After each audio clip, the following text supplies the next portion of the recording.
Welcome or welcome back. My name is Kristen Louise, and if you haven't been here before, welcome, welcome. I am doing a video today that might be a little chaotic because I got a lot to cover.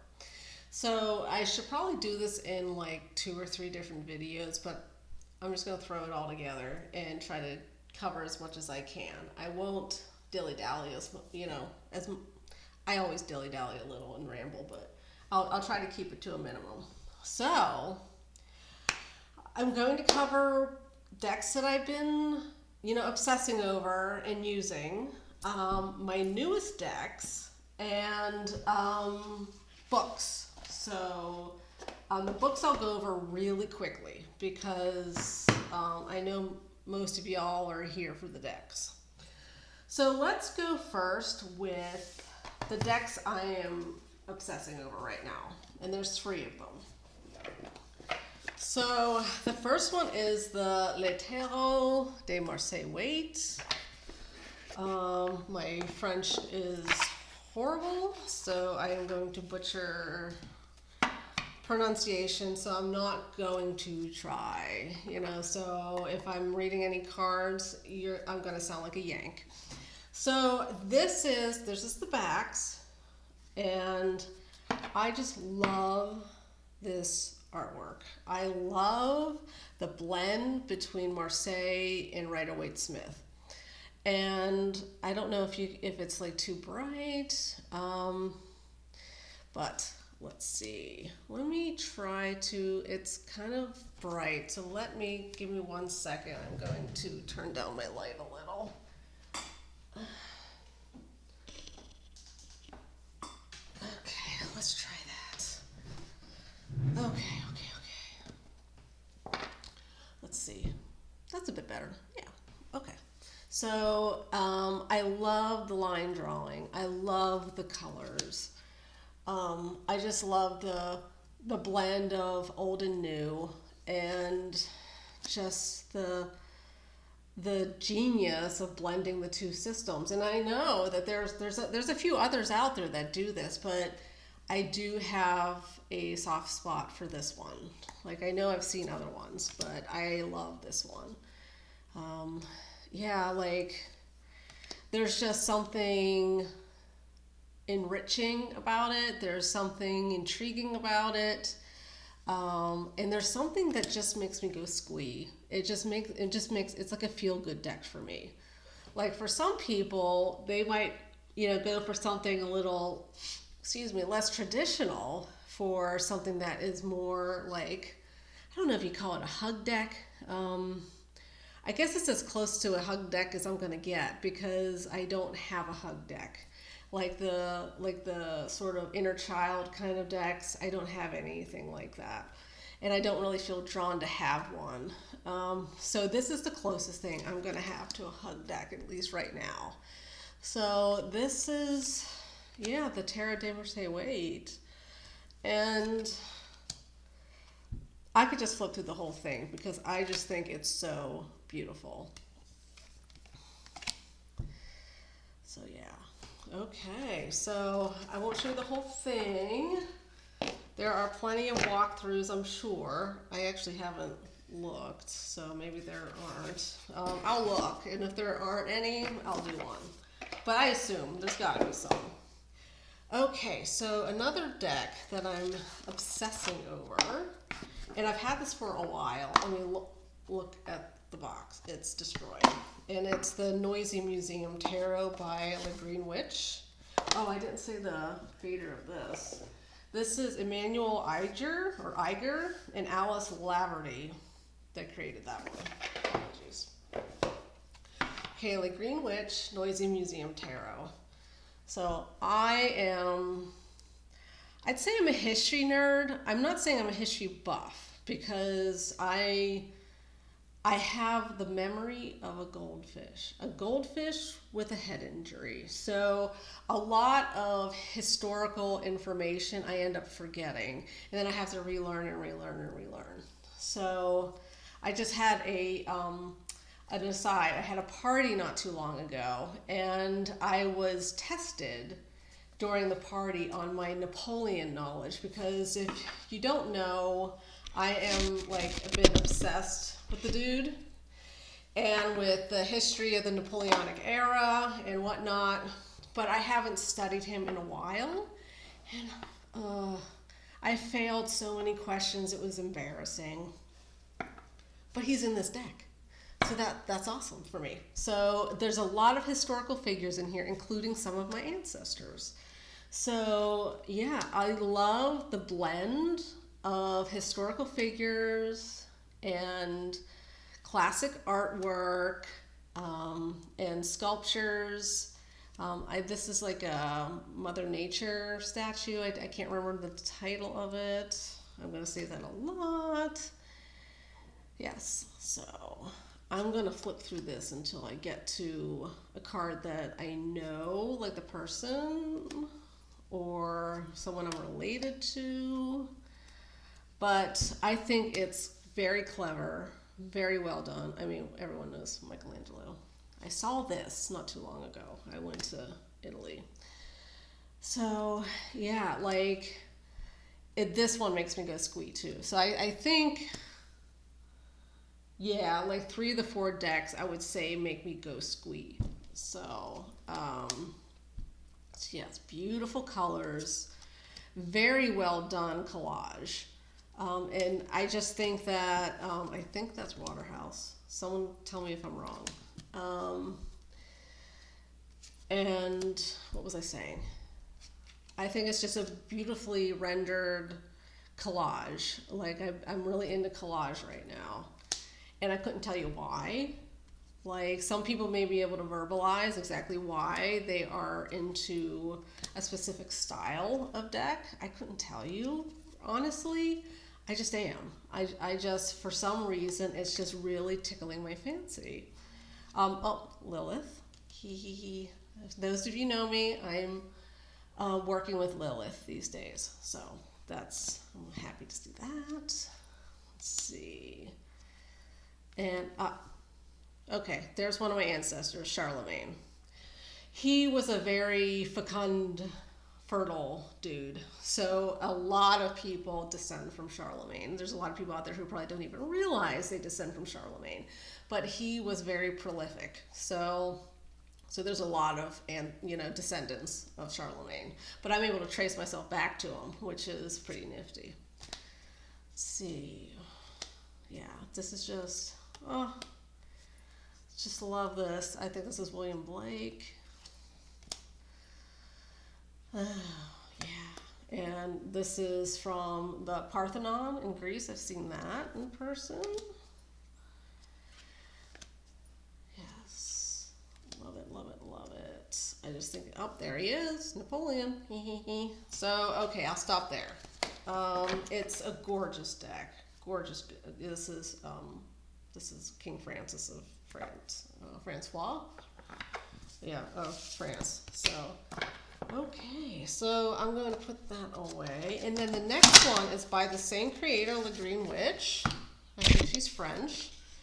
And it's the Craft Decadence Oracle. And I just use it with this deck. I don't pair it with any other deck. And I won't use this for anyone else but myself because it's so quirky. So these are the backs. And it's collage again. But the titles, like the descriptions, are very unique. Very spunky and quirky. So like this one is abnegation, selflessness, higher aim. So you have a monk right there. And I think he has a scythe behind him. And manifested darkness, uninhibited gloom, explicit blues. I mean, the word choice is just so unique. You don't hear word choices like this very often. Even outside of, anything but poetry, honestly. Let's see. This is Spirit's Leader, Proud Pathfinder, Guide and Protect. Cynical Dandy, Glorious Outsider, Paragon of Wit. So this is, it's a unique way of reading. It really is. And I'm not going to say that this is something that I go to frequently. Like, it's not something that hits me deeply at my core or anything like that, but it's clever. It tickles my intellectual side, my nerdy side. So, isn't that beautiful? Magical experimentation, operative witchery, occult study. So, memento mori, time is fleeting, now or never. Isn't that beautiful? And I'll do one more. Silent treasure, untold epiphany, secret inspiration. So it's a beautiful deck. Beautiful, beautiful, beautiful. And it's not that expensive either. But the boxes are shite. Utter shite. So I do have a bag that I keep both of them in together. Otherwise they would just go everywhere. And actually they did go everywhere. I gotta show you this. Gotta show you this with the Noisy Museum. Let me find it. My Roomba went over the card. It went everywhere and my Roomba ate it. It just went right over it. But it's still usable, so it just looks unfortunate from behind. Okay, so I got these three out of the way. So the two decks, my two most recent decks, which I got a mild raise at one of my jobs. I have 3 jobs, and so just one of them I got a nice raise. It was a pleasant surprise. And so I got 2 decks. And this is the spread deck. So this is by Holly Nelson. And it gives you prompts for doing spreads. So like, you don't know what to say, you don't know what to read, you don't know, what prompts to use. This deck will give you some. And you could shuffle and pull randomly to see what spirit has, wants to tell you, or you could just pick what you want. You can flip through and pick what you want. But I love it. It's like, I was really struggling, honestly, with my personal practice because I didn't know what cards to pull. Like once I pulled cards, I wasn't sure like what the placements were, like what they were associated with. And so I often just didn't pull cards because I didn't know. So this has been life-changing. So as far as my practice goes. So I am really enjoying using it. I'm so glad I went for it and got it. So I recommend it. If you struggle with creating spreads, knowing what to read on a daily basis, this deck will help you. So yeah, love it. I think I pulled out the general card. There's a general card. But I pulled that out because if I want to do a general reading, I won't use this deck, so. Okay. Now, the deck I got today in the mail. Let's see, the Scarab and Dahlia, a tarot deck by Johanna Callahan Waldo and designed by Octavia Lewicart Waldo. So, I am so stoked for this. So stoked. I'm so excited. The Scarab and Dahlia. The funny thing is, when I first saw this deck, it did not grab me. I was just like, okay, whatever. It just did not do anything for me. I don't know why. Because it's gorgeous. It has gorgeous shiny edging. The artwork is gorgeous.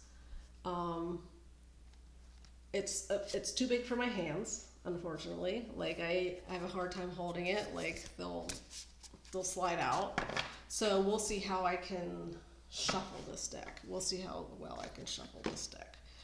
But I love it. It's so clean. The collage work is like so clean. And it's like so many collages are just very stuffed, they're a bit congested. This one doesn't feel congested to me. It's very well done. The lines, is just beautiful. And there's things in here that I've noticed, and I'm like, oh, I know what that is. There's a lot of things in here I don't know what they are, but there were a few things when I flipped through it this morning, or this afternoon, sorry. And I was like, oh, I know what that is. So this has several lovers cards. So this is one of them. Another one. This one. It's just two men. And then there's this one, which is all kinds of people. So I don't know which one I'm going to use. I think I'm going to use this one though. I'm not 100% sure, but I think I'm going to use this one just because there's a lot more people in it. And to me,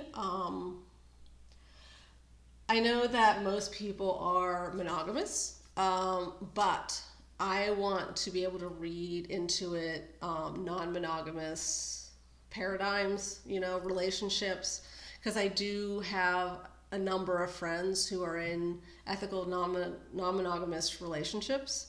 And so I like this blending. So this is a bit congested, but I like it. I love the closeness of all these different people. So that one. Chariot. Strength. And this is cool. I don't know what that's from.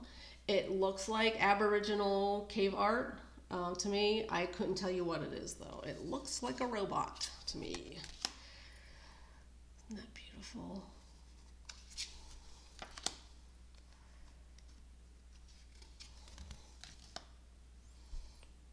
Oh, so pretty. The colors just pop. And it's just so clever. Wow, so cool. Anubis.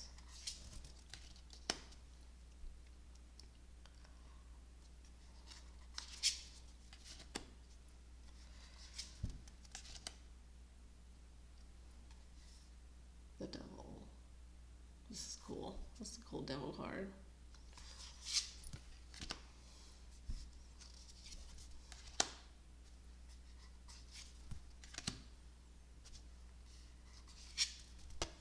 Look at that. Look at that color. Like, just pops. It's just so gorgeous.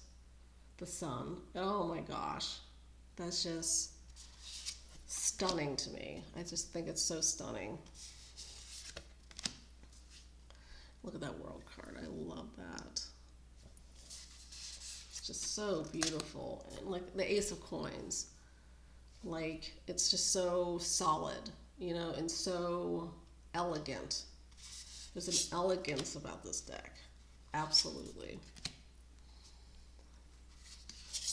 So I'm really looking forward to diving into it. I don't know why I'm drawn to collage, and I wish I could say, oh, there's some deep meaning to it. Like there's some deep emotional connection there, and maybe there is, and I just haven't been able to figure that out. But maybe it's just beauty. I'm drawn to beauty, and this is beautiful to me right now. Like, my tastes change. I don't have a consistent over my entire tarot practice. You can't look at my beginning decks and look at my later decks and be like, oh, I can tell. Even like I have, like, look at this, like this and this, like I love them both, and they're so different.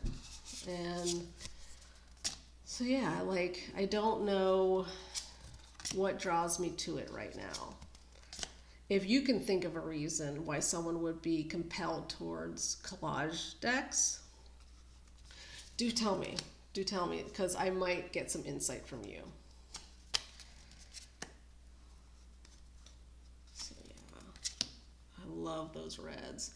And these are cave drawings from a cave in France. I can't remember the name of the cave, but it's in France.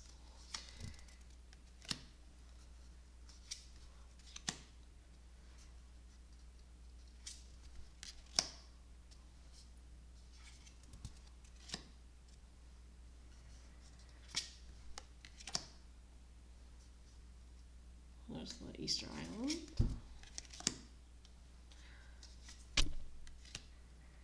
That's clever. That's cute.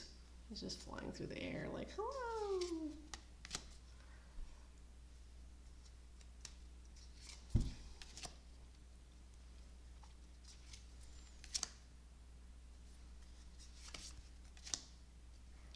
Okay, so I don't think I'm going to flip through much more because there are walkthroughs online.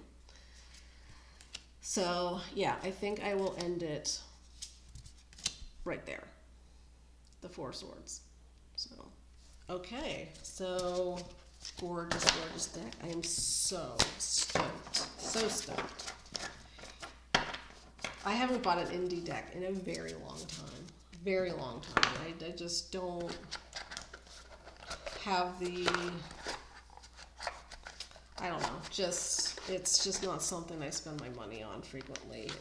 I have other things that I need to spend money on, you know? So it's a rare treat, and I'm so glad I treated myself. I love it. Okay, books. I'm going to go through this quickly. A couple of them are spiritual. Two of them are spiritual, two of them are not. So the first book is The Crooked Path, An Introduction to Traditional Witchcraft by Keldon, and the foreword by Gemma Gary. And yeah, I'm looking forward to diving into this. Years ago, I was drawn to traditional witchcraft, like that school of witchcraft. To be honest, like I'm torn. I'm torn about having a witchcraft practice.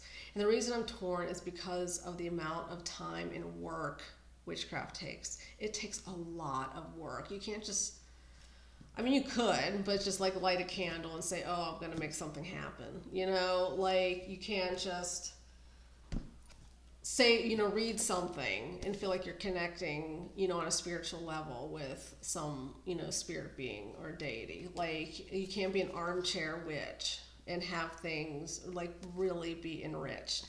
And the fact is I don't have a lot of energy. I have chronic fatigue syndrome. And so like being able to do witchcraft it's rare, and so I can't really say that I can have a practice. So I'm torn, you know. I don't even know if I should like continue reading the book because it's just I feel like a fraud, honestly. Like because I don't have the time and I don't have the energy and the wherewithal to really dedicate myself to the practice of witchcraft.